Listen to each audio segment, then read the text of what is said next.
King Edward VII, gregarious, flirtatious, self-indulgent, and the eldest son of Queen Victoria.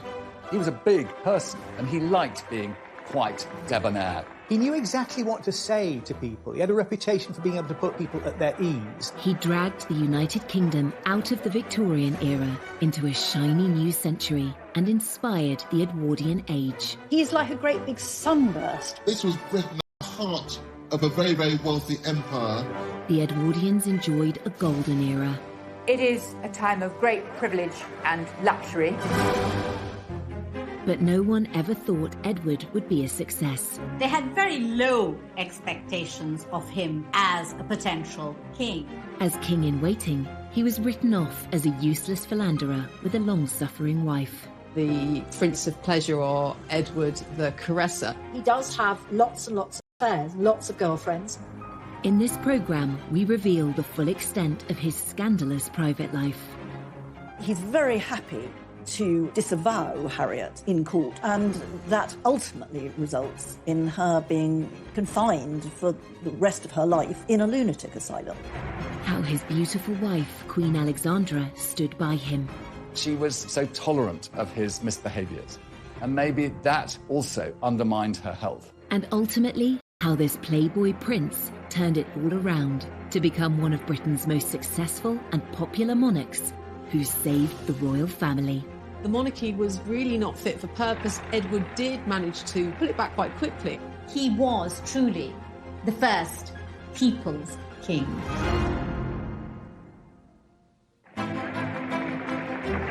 London, the 9th of August, 1902. Coronation Day for the new King Edward VII. The ceremony marks the dawn of a new century and a new era of British royalty after 64 years of Queen Victoria. Edward's coronation was a huge affair. Much was expected of it, and really the eyes of the world were fixed upon London, anticipating this great event. He absolutely knew as king it needed to be one of those occasions with great ceremony and drama. And he made absolutely certain that he was the principal player in that story.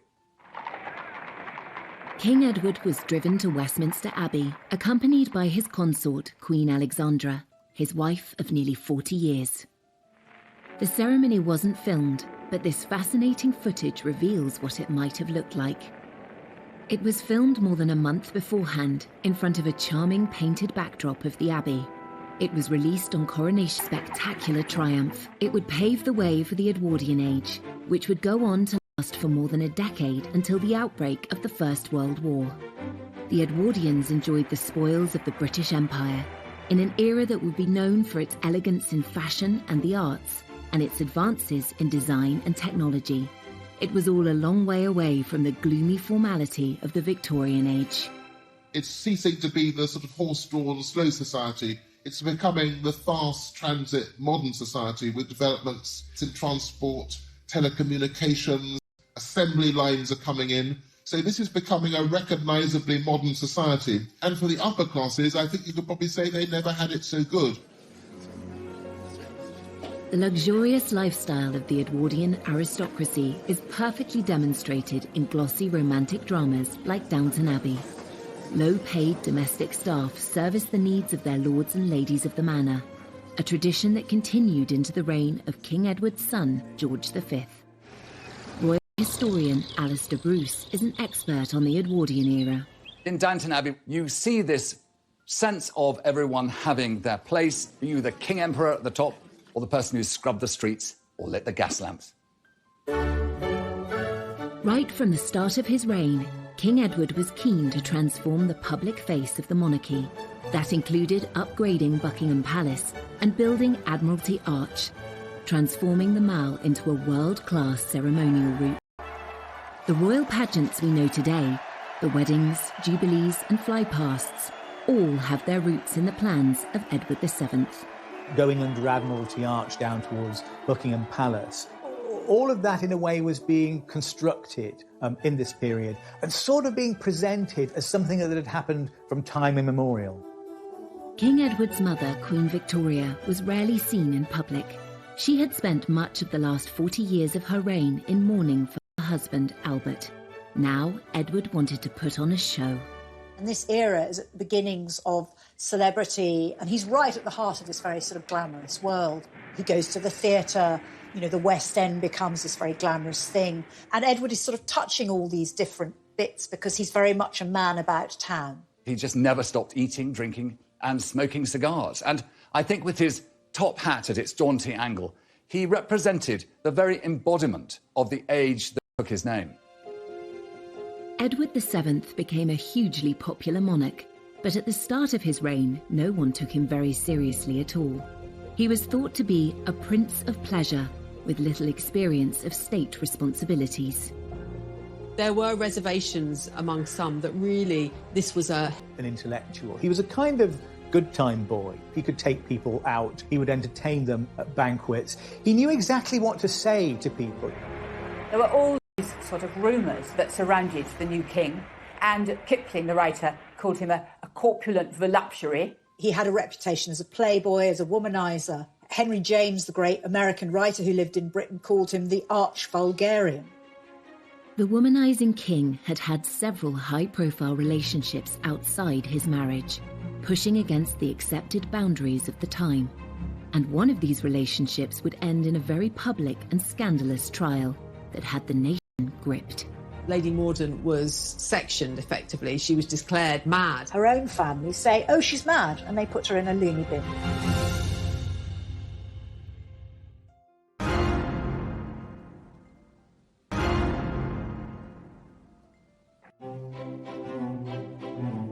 Before he became king, Edward VII had a reputation as a carefree prince of pleasure with dozens of mistresses.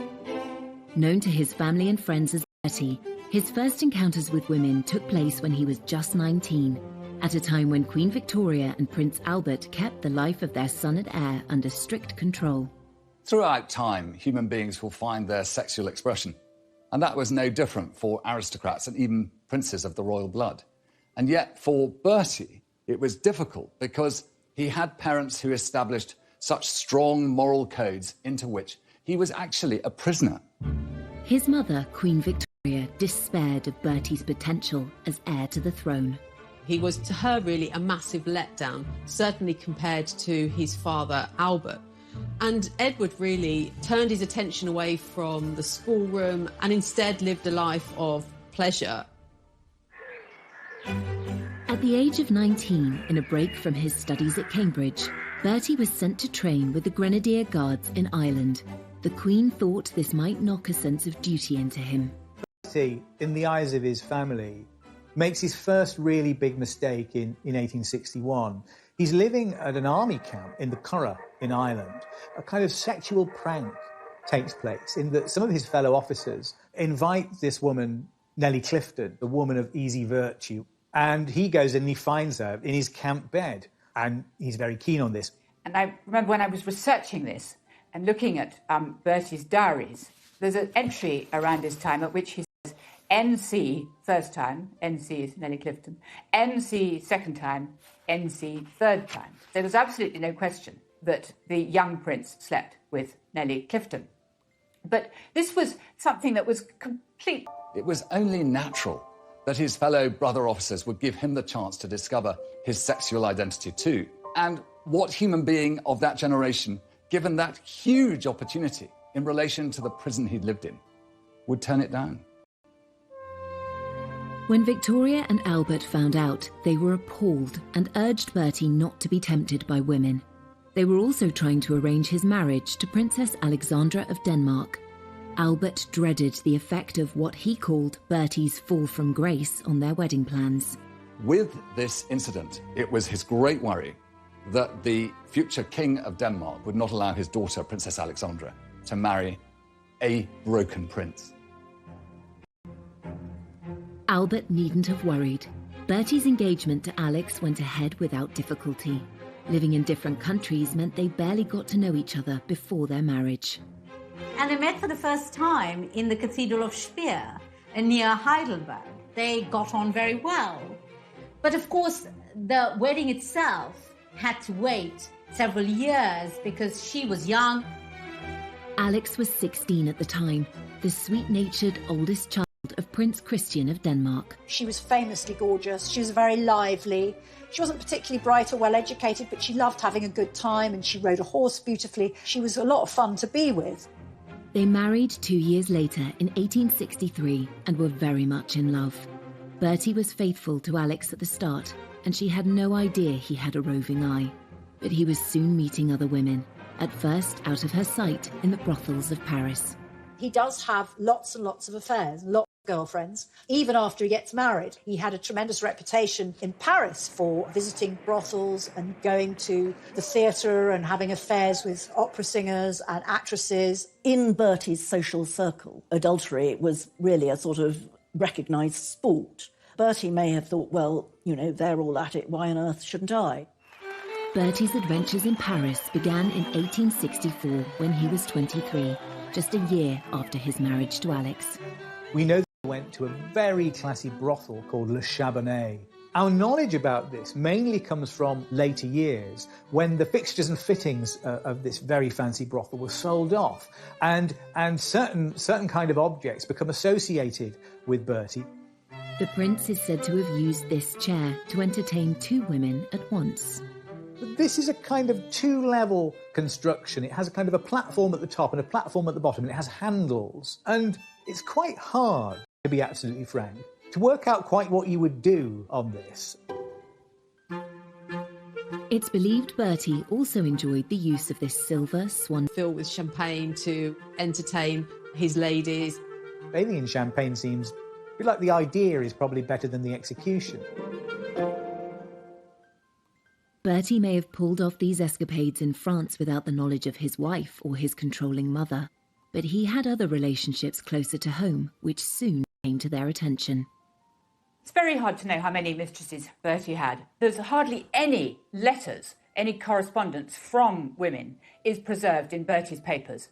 And this makes it very difficult to trace the exact nature of his relationships with all the women who were named. Bertie's favourite women came from aristocratic and celebrity backgrounds. He would meet them at society dinners, dances, and even at the theatre. We know he had very much a soft spot for Wagner, but we also know that he liked a more kind of rumbustious sort of theatre, the sort of theatre in which people showed their legs.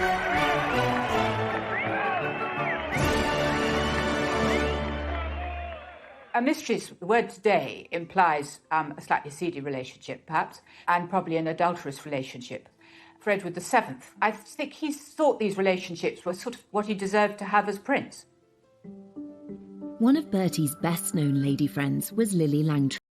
He met her at a dinner party in 1877 when he was 35 and she was 23. She launched her acting career off the back of her friendship with Bertie. Lily Langtry was this married woman from Jersey whose father was a cleric. She arrived in London with her husband and very soon seemed to have charmed all of London society, including the Prince of Wales, who couldn't get enough of her. He showered her with very expensive gifts. They went to a party on board a ship, and the captain, for a joke, filled the cabins with laughing gas. And you can imagine that was a rather riotous occasion. When Lily wrote her memoirs, she played up her role as a royal mistress. But Bertie's surviving letters and diaries offer no evidence of a physical relationship. Really, a break came between them when she put a spoonful of strawberry ice down the back of his neck in public. And that was a line that she crossed, and the relationship really cooled after that. Lily had affairs with other young aristocrats and gave birth to a baby daughter outside her marriage. Bertie was quick to distance himself from Lily, but his intimate relationships with other women showed no signs of slowing down. His 30-year friendship with Lady Jennifer Churchill, the mother of Winston Churchill, started because Bertie was friends with her husband, Lord Randolph. One of the few relationships that's quite well documented, his letters to her survive because she'd come to luncheon.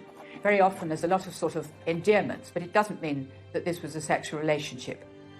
In her lifetime, Jenny Churchill was rumoured to have slept with 200 men, but there is no hard evidence that Bertie was one of them.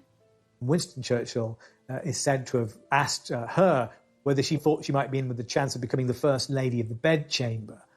The once close friendship between Bertie Lord Randolph Churchill suffered.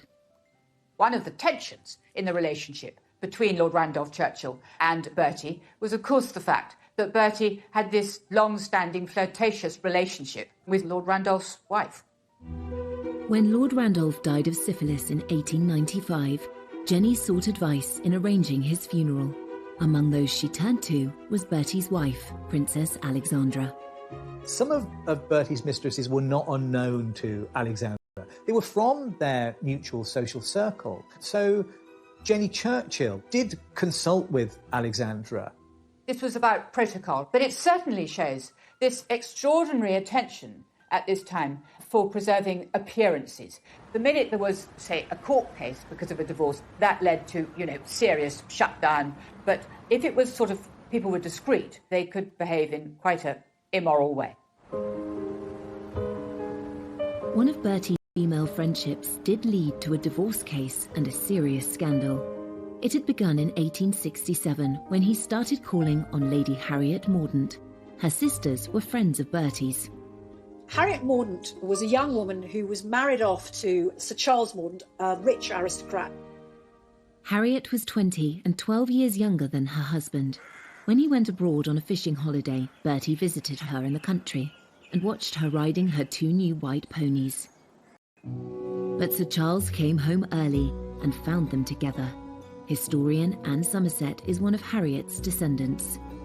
He flew into a terrible rage, and the Prince of Wales made himself scarce. Sir Charles had the ponies dragged before Harriet, and the ponies were shot before her eyes. Worse was to come 8 months later, when Harriet gave birth to her daughter Violet. The premature baby made Harriet panic. The child sort of developed something slightly wrong with her eyes, and Harriet leaps to the conclusion that she's infected her with venereal disease. So she calls Sir Charles to her and she tells him that the child isn't his, that she's misbehaved with a number of men, including the Prince of Wales. Once again, Sir Charles flew into a rage. He ransacked Harriet's desk and found letters from several men, including Bertie. Bertie as witness, but in the end, rather than go to trial, Lady Mordaunt was sectioned effectively. She was declared mad. Her family, her own family, say, oh, she's mad, and they put her in a loony bin, rather than allow her to appear in court. Despite his wife's absence, Sir Charles pressed on with the trial. It led to lurid headlines in papers such as the Illustrated Police News, with Bertie tagged as the royal visitor. The Prince of Wales was the star witness, but spent little more than 5 minutes in the witness box. He was questioned in a very cursory way in that court. He wasn't asked anything very detailed. He was simply asked in a way to deny the affair. He's very happy to disavow Harriet in court under oath. And, that ultimately results in her being confined for the rest of her life in a lunatic asylum. No one claimed Bertie was the father of Harriet's child, but there have been suggestions of a conspiracy to silence her, something which suited several people. Her own family said she was mentally incapable and royal doctors agreed, so she never got to defend herself.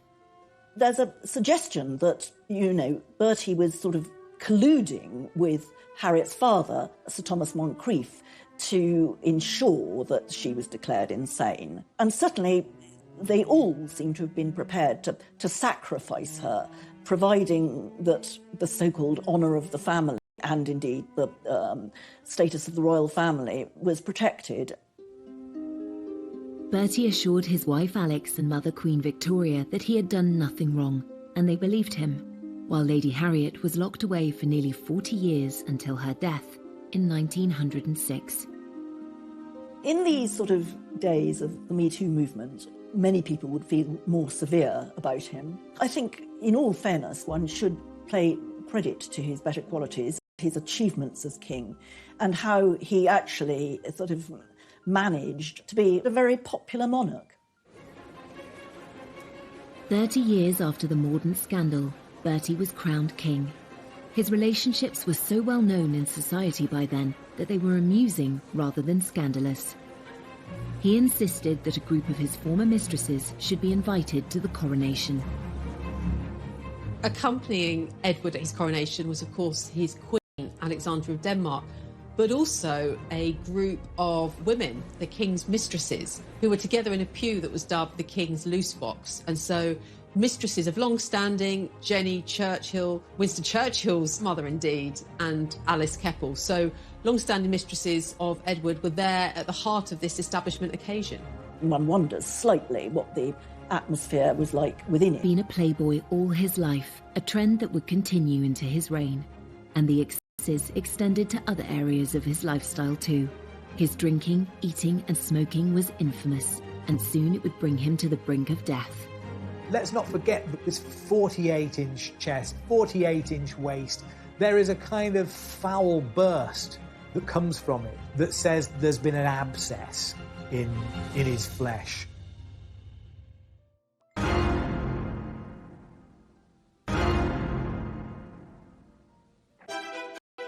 Edward VII spent more than 2/3 of his life with Alexandra of Denmark, his wife and queen consort. At the age of 18, Alex took part in an arranged marriage with the rebellious and hedonistic Prince Edward, who had grown up starved of affection by his strict parents. I think it's quite clear that Bertie turned out the way he did because he felt neglected and unloved at home. He had so little love in his family that he went out of his way to find affection outside. Alex tried her utmost to be the love of Bertie's life, but when he needed more than she could provide, Alex found ingenious ways to ease the heartache it caused her. There's something about the nature of that marriage that in part explains why he was never faithful to her, because it was one that was in essence imposed upon him. But it was advertised as a love match. Alex was 3 years younger than Bertie. He first saw her photo in 1861 when she was 16. Her father, Prince Christian, was heir to the throne of Denmark. They lived in a palace in Copenhagen. Alexandra made her own clothes as a child. She shared a bedroom with her sister into her teens. There are stories about her recycling her clothes as furniture covers. Can't really imagine Queen Victoria doing that. They were very fond of each other, and they were also very active. Alexandra's father made them all do kind of, I think, what you call calisthenics now. You know, they had to kind of go outside and jump and do star jumps. Bertie and Alex's wedding took place under a cloud. His father Albert had died and Queen Victoria was in mourning. She insisted the ceremony should take place in Windsor. Queen Victoria thoroughly approved of Princess Alexandra, and indeed, to a certain extent, had sort of hustled Bertie into proposing to her. But she didn't want it to be forgotten that she was this grieving widow, still in the throes of terrible unhappiness at having lost Albert. The newspapers were very critical of Victoria's decision. In an obscure Berkshire village, which only had an old castle and very poor sanitary arrangements.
St. George's Chapel was chosen as a private venue convenient for the Queen, so she would not have to leave the castle or meet the public.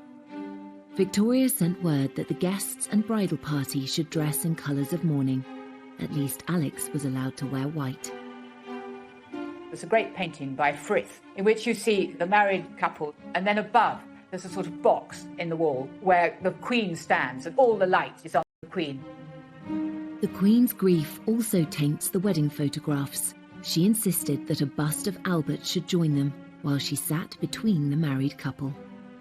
Albert has to be brought into the photograph. It's like a kind of Weekend at Bernie's thing, isn't it? His corpse is almost in that photograph with them. Having cast a shadow over Bertie and Alex's wedding, the Queen would exert a similar controlling grip over their marriage. Though he loved his mother and wanted to please her, Bertie struggled to find a role for himself. She tries very hard to stop them from having dinner parties and tells them they shouldn't be going out, and that when Alexandra has her period, Queen Victoria wants to know about it and she shouldn't be going out. On her son and her daughter-in-law, and she refused to kind of give him access to cabinet papers. She really didn't want him to step up and play a role. There was the thought that Edward would, if he was given responsibilities, he wouldn't necessarily stick to them, or he would go off partying, or he'd show the papers inappropriately to other people. With no immediate royal duties to take up after their wedding, Bertie and Alex moved into Marlborough House on London's Pall Mall, a stately home less than a mile from Buckingham Palace. The young couple became the toast of high society. When Bertie and Alex sort of plunged themselves into the social world, it was very exciting. Invitations to Marlborough House were hotly coveted. The Marlborough set, the people associated with them. There's a sort of frat house kind of atmosphere, I think. Everybody stays up late, they play billiards, they drink quite a lot. Bertie and Alex were London's most fashionable couple, and Alex soon established herself as an influencer. Society women rushed to follow her example. Alexandra had an incredibly good figure, and she loved clothes, and she had an actual sense of what looked good. She popularised jewelled chokers or multiple strings of pearls or diamonds, but actually that was to hide a scar on her neck. But she looked so attractive that other ladies adopted the whole fashion, and that became all the rage.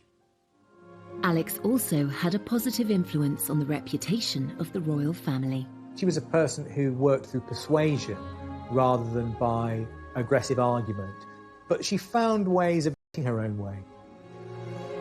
Alex was soon boosting the royal couple's reputation around the world. When they visited Egypt and Turkey, she was paid a great honour by one of the world's most influential leaders. One of the great powers at the time was the Ottoman Empire. And of course it was Muslim at heart, and the Sultan who ruled it was one who observed all those ancient strictures of his faith. And yet a very special opportunity was given to Alexandra to be his guest for dinner. Now, this was incredibly rare. It was actually unheard of. And yet, because I think she had set such a fine example, she was always so adroit in her behaviour, and she was always so poised, that the Sultan expressed his own affection for the United Kingdom and the power of the British Empire by giving this very single privilege. The Prince and Princess of Wales had 6 children, 5 of whom survived into adulthood. The Queen was determined to watch them all being born, but the last thing Alex wanted was her controlling mother-in-law to show up. This may be nothing more than kind of rude. She wanted to kind of wrong foot Victoria, so she wasn't there waiting outside the door to impose herself as each new baby arrived. Alexandra had 3 children in the first 4 years of her marriage. They weren't perfect pregnancies at all. I mean, her first child, Eddie, was 2 months premature, and her third child, Louise, was born when herself was ill. At the time of Princess Louise's birth, Alex was so ill with rheumatoid fever that rumours of her imminent death began to circulate. The Times newspaper had to publish an official denial. The severe pain in her knees and legs meant she could only sleep with the help of opium or laudanum. Alex was also hard of hearing, and her illness made it worse. As Alex grew older, she was almost stone deaf. And she also had a limp and she was therefore very conscious in public, and she couldn't sort of participate in, in Bertie's vigorous social life of dancing and parties. Alex was determined not to be overwhelmed by her health problems. Once she'd recovered and resumed her role as Bertie's rock, she found ways to create a rewarding social life that meant she could avoid his late nights out. She insisted on dancing. She was a great dancer. She was wonderful at waltzing. And she always danced with what came to be known as the Alexandra glide, which was keeping one leg straight. She developed a limp, but she limped so gracefully that other ladies actually sort of started copying her and affected a slight limp themselves. Alex preferred the quiet life at Sandringham to noisy London society. She loved Bertie, despite his affairs, and grew to accept the life he led in London with other women. Bertie couldn't manage without her and always went home to his wife and family. She was looked after by Bertie, and he was a devoted husband and father. It's difficult to know how accepting Alexandra was of Edward's philandering ways, and I think there is evidence to show that she came to a certain level of acceptance. And yet she was so tolerant of his misbehaviours. Maybe that also undermined her health. But together they were a great team. Queen Victoria may have supported Bertie in public, but thought his behaviour was not befitting of a future king. All his life, Bertie was a constant disappointment to his mother, except in the last moment before she died. She seems pleased to see him, and she speaks his name. So that, as far as we know, Bertie is the last word that Victoria spoke. And it's a kind of forgiveness, I think, perhaps, at the end. After nearly 60 years in waiting, Bertie, the Prince of Wales, was now King Edward VII. But his decades of smoking, drinking and overeating were quickly catching up with him. His doctors warned him that without urgent treatment, he might die in the middle of his coronation ceremony. There's a possibility that it's appendicitis, but once Treves cuts into the body, let's not forget this 48-inch chest, 48-inch waist, there is a kind of foul burst that comes from it that says there's been an abscess in his flesh. The nation, indeed the world, held their breath. In the end, the 40-minute procedure was successful. He sat up in bed, he emerged. In a way, this added to the sense of excitement and expectation. The coronation was delayed 2 months to allow him time to recuperate. King Edward VII was determined to drag Britain into the modern age, but not everyone was happy about it. Many British people who were quite restrained saw this old building that they loved turned into something like the interior of a French hotel. And that was probably quite surprising.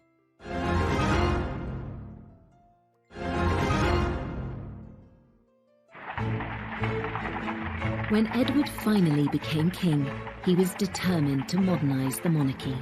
The start of his reign heralded a new era of hope, optimism and creativity. He began by insisting the family should leave their beloved home at Marlborough House and move into the main royal residence of Buckingham Palace, which had been largely left empty by his reclusive mother. Alexandra was totally against the idea, but Edward said it was essential to make the monarchy more visible. She was desperate. She didn't want to leave at all. And she put up all sorts of reasons why it was impossible for her to uproot herself. And only very reluctantly does she agree to go. Buckingham Palace was full of junk, full of things that have just been clutter, full of, and everything terribly dirty. And the king wants to get rid of everything that reminds him of his parents, and then to redecorate it and to create a Buckingham Palace which will be an ideal backdrop for the ceremonial court that he intends to hold. Edward and Alexandra hired theatre designers and decorators to make the palace look more glamorous. Some people said that his decoration of Buckingham Palace looked a bit like the Ritz Hotel. It was all red carpets and gold leaf. But all the same, it did give the sort of theatrical appearance that he wanted to give to his monarchy. Many British people who were quite restrained saw this old building that they loved turned into something like the interior of a French hotel. And that was this new era. And King Edward VII used Buckingham Palace and all these new ideas to be at the forefront of a new empire and a new way. It really was a case of kind of recharging, rebooting the monarchy. And he really did hit the ground running. And it was about getting rid of the old and bringing in the new in many ways. He immediately shows that he's going to embrace a completely different style of kingship. You know, Queen Victoria had basically hidden herself away for decades, and she very reluctantly came out. He's like a great big sunburst, basically. He is bringing monarchy into the 20th century, and it's going to be visible, and it's going to be glorious and gilded and splendid. This ceremonial side of the monarchy was right at the top of Bertie's agenda. The opening of his first parliament in 1901 was the perfect occasion for him to create a public spectacle. This was a really important act because it marked a real break with what had happened under Queen Victoria. Queen Victoria, particularly in the last 40 years of her reign after Albert's death, very rarely opened Parliament. With Edward, all that changes. He goes to Parliament in a marvellous coach, wonderful horses. He's wearing, you know, all his sort of robes. Alexandra sitting next to him in mourning, but looking absolutely marvellous, as only she could do. When he gets to Parliament, the King reads the speech himself. And this is a very important sign that the monarchy is going to play this very sort of ceremonial position within the Constitution. So here we have him basically saying, you know, it's now different. I am going to be a very present kind of monarch. And yes, of course, he kind of cleared out some of the furnishings of Victoria, who, of course, you know, his mother, she's been queen for decades. So, you know, there was a lot of stuff to sort out. Totally unlike his excessively private mother, Edward wanted the public to see the changes he was making. Edward VII was perhaps the first monarch to realise the importance of not just doing the job, but being seen to be king, to be constantly in the public view, to be constantly photographed, which was now becoming possible. So his legacy, perhaps, was his understanding of the importance of being a king who could reach out to his people, who could be seen sort of driving in his car through crowds of people, waving and being amongst them. He was very conscious that he must show himself, be accessible to his people, and not hide himself away, as his mother had done all too often. The king needed to be seen, to be believed, and Imperial Britain felt that it needed spectacle to seduce the masses, really. These great state of events, which proliferate through the majesty of monarchy, are kind of reformulated at the beginning of Edward's reign. As Prince of Wales, Edward had already cultivated a reputation that was almost the polar opposite of his mother's. But as king, the traits which his mother had deplored in him, extravagance, lack of formality, became a real asset.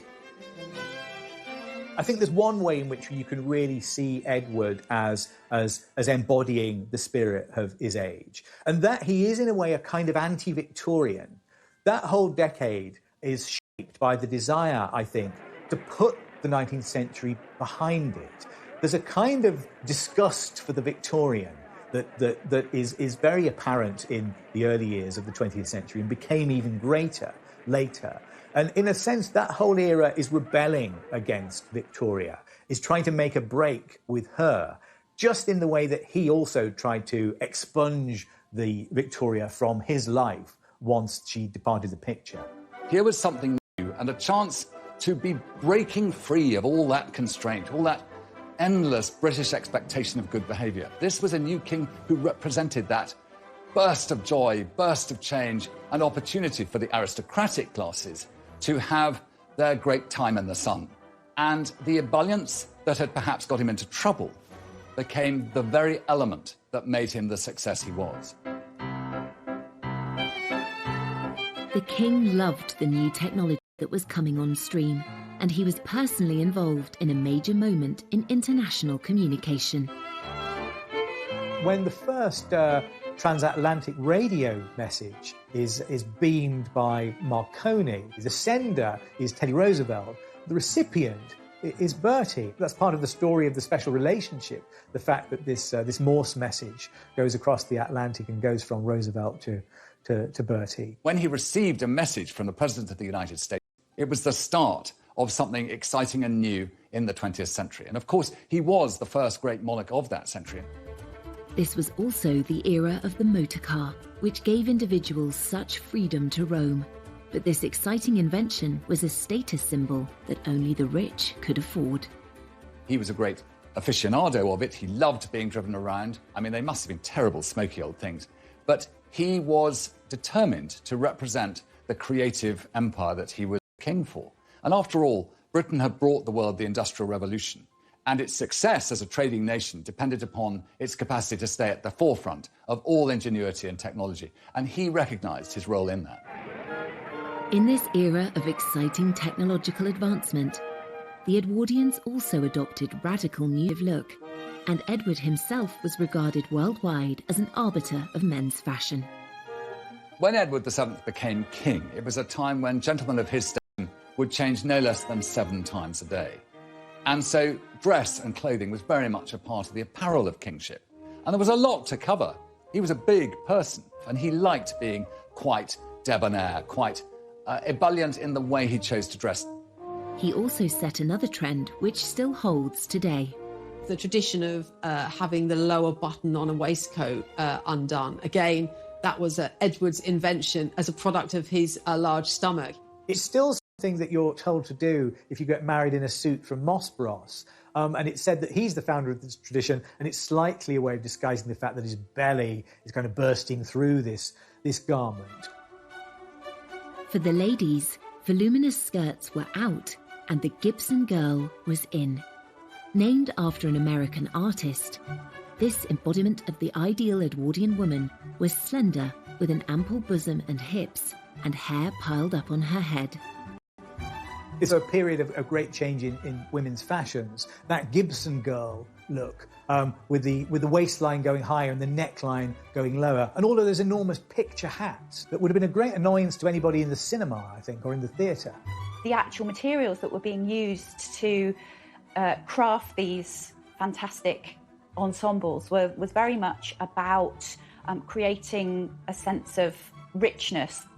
It is an era that really celebrated innovation in terms of fashion, using chemical lace, using machine-made objects, using garments that were made. It's really the beginning of the fast fashion era of mass manufacture, and so there's a great sense of new designers, new in all sorts of different ways, that punctuates it as a very exciting decade in fashion.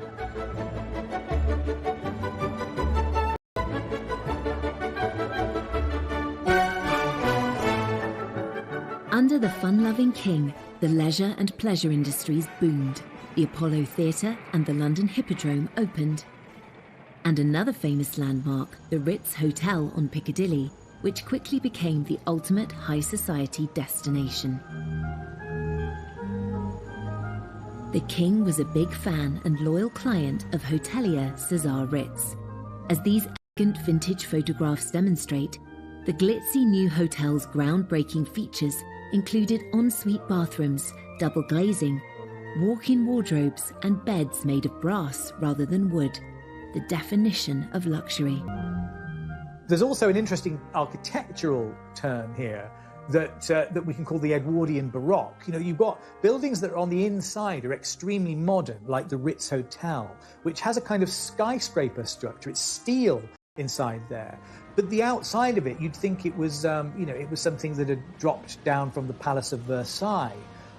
It's very ornate, it's gold leaf. When you're walking inside it, it's like a kind of Versailles Hall of Mirrors effect.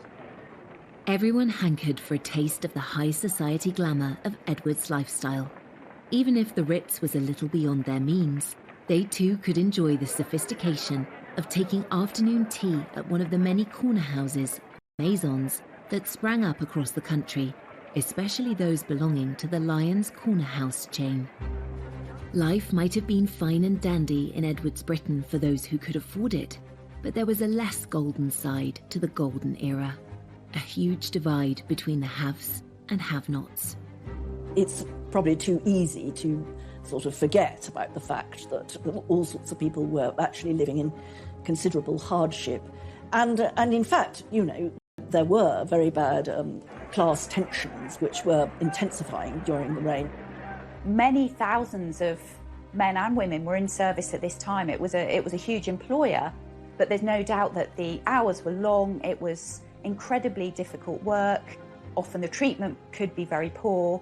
And so life in service really highlighted that distinction between the super rich and those people who were actually providing them with service in the country house setting.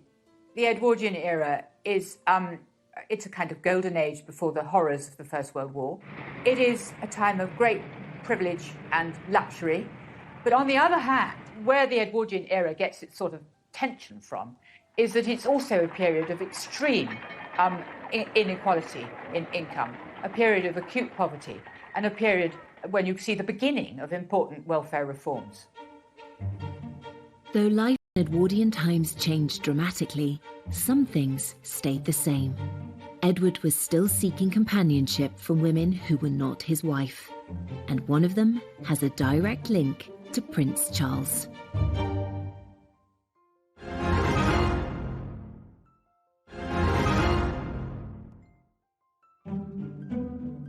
Bertie had strayed throughout his marriage, and that didn't change when he was king.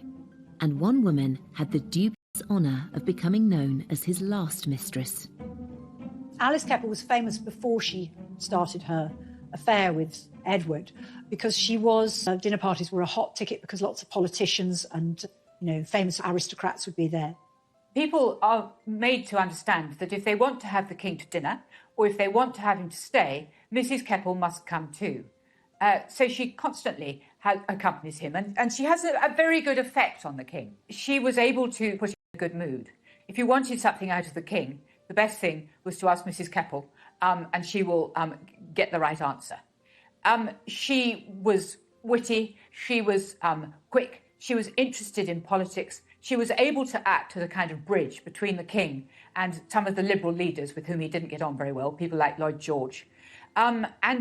Basically, they both enjoyed being with each other. I don't think it was a very passionate affair, but it was a sort of, it was rather a grown-up relationship. Mrs. Keppel is very interesting because she is much younger than him, and the relationship is one of companionship and friendship. I don't think it is necessarily the same sort of sexually promiscuous relationship that he may have enjoyed in his youth. There's an interesting way that history repeats itself in the relationship between Bertie and Alice Keppel, because, of course, two direct descendants of those people are Prince Charles and Camilla Parker Bowles. Camilla, the current Duchess of Cornwall, happens to be the great-granddaughter of Mrs. Keppel. It says something about what I'm going to call a kind of class consciousness that goes down the generations here. These are people who are all from the same part of society. They all had relationships with each other. Those lines of descent follow, and all their great-great-grandchildren still all know each other. So I think it says something about a kind of continuity of social life, and possibly a continuity of mores from the beginning of the 20th century to the end of it. Two women played a crucial part in shaping the king Bertie became. Mrs. Keppel helped him to broker his relationships with the leading politicians of the day. Meanwhile, his wife Alexandra was by his side on big state occasions, helping him wow the crowds and also throwing herself into charity work. Alexandra was strong-minded, and she had a very strong sense of dress. And she also had a sense of theatre. The night that mourning for Queen Victoria was due to end, there was a court ball, and she was repeatedly asked if ladies were still expected to be in black. And she was very evasive. She managed not to give any sort of answer. So the lady guests took the decision to play safe and all came dressed in black. Suddenly the doors open and Alex enters looking sort of radiant, stunning, all in white with diamonds and sort of so bright plumage, whereas all the others were like sort of dowdy crows. Her lady-in-waiting described it as that she was shining like a star in the night sky, and it was a declaration of her prominence, that she was, compared to the London ladies, as she called them, she was the most prominent woman in the room. As Bertie continued being unfaithful to her, Alexandra found all manner of ways to communicate her displeasure.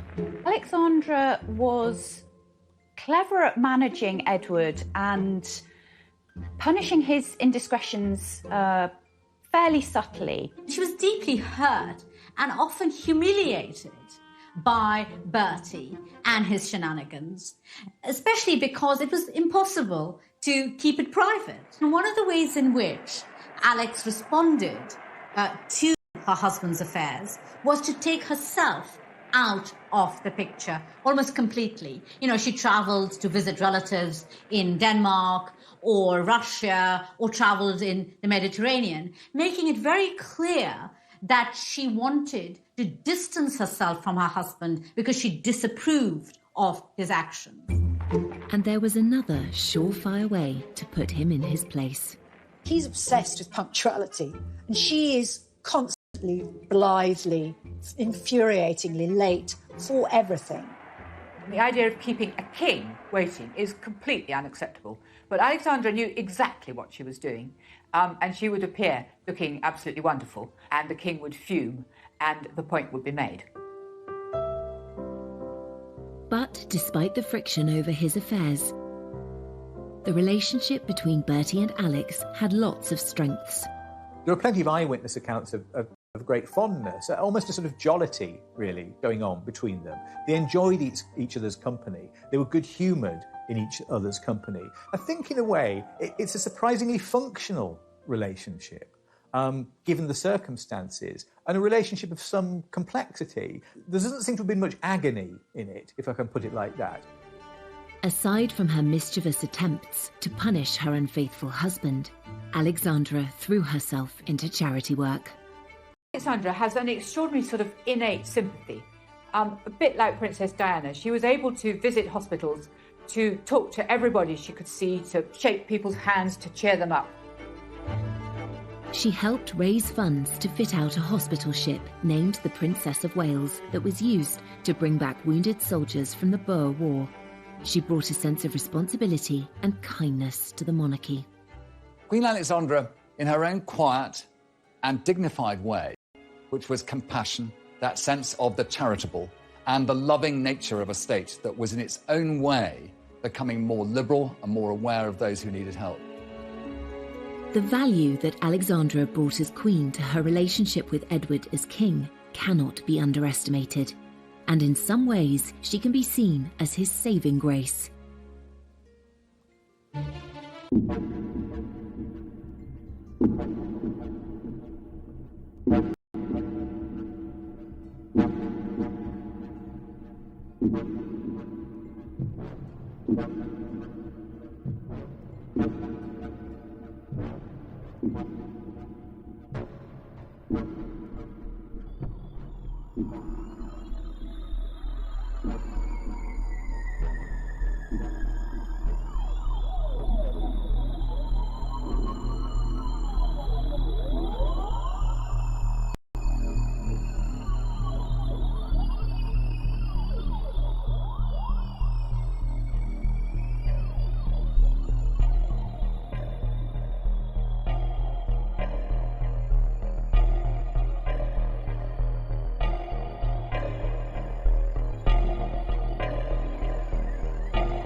But Edward's excessive eating, drinking and smoking were finally catching up with him.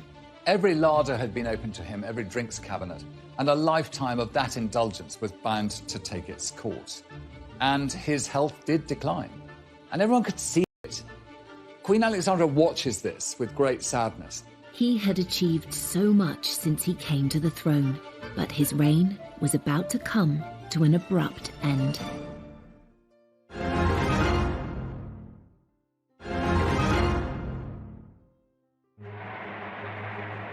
Edward VII was the first king to foster a truly public persona and to be toppled from their thrones. After so many years where the Queen just hadn't been visible, and there really was a sort of rising tide of republicanism, it seemed that, you know, the monarchy was really not fit for purpose, it was out of touch, it had lost its way in many ways. So it was quite remarkable, really, that Edward did manage to pull it back, and pull it back quite quickly. Actually, he won heart, and he did prove himself to be a king fit for the times.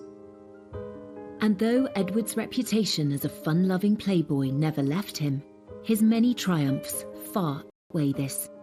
I think we remember Edward as a man overly devoted to pleasure, but there is a serious side to him that is neglected and unremembered. He's one of the brokers of the Entente Cordiale, for instance, that made relations between France and Britain a lot more friendly than they'd been in the past. So if we're going to kind of refocus him slightly, let's think less about the cigars and the horses, and maybe more about this side of him, about his kind of political nous.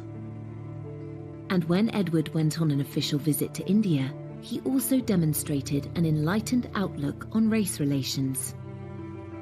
He was deeply shocked by the behaviour of some of the British officials out there, and he came back determined that something must be done to stop the racist behaviour of the English against the Indians. He writes home to his mother that all the people in India would be far more accepting of our rule if he actually treated them with firmness but kindness, not with brutality.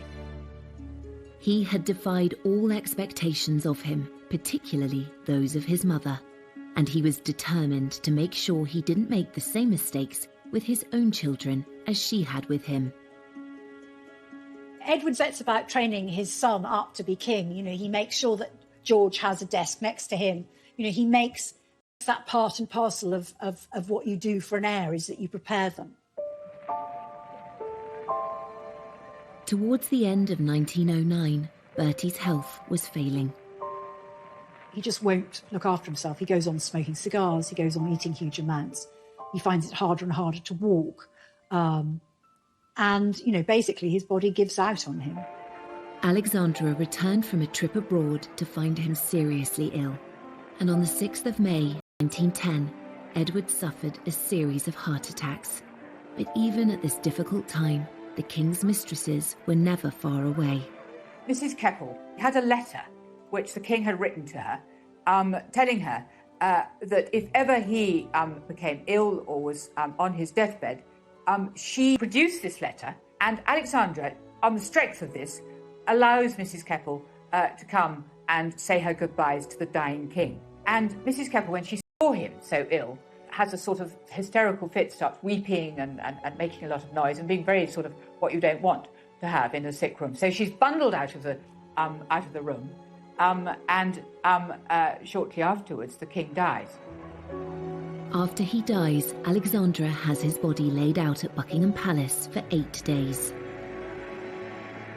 His sudden death produces a sort of extraordinary, massive outpouring of public grief. The shops are all draped with black, people are in tears, and his son George makes the decision Edward VII should lie in state. And at Westminster Hall, his coffin lies, and for several days the crowds come filing past. You know, the queues go stretching right through the sort of streets of Westminster. People wearing black, people of all classes, you know, a lot of poor people, not just the rich and the privileged.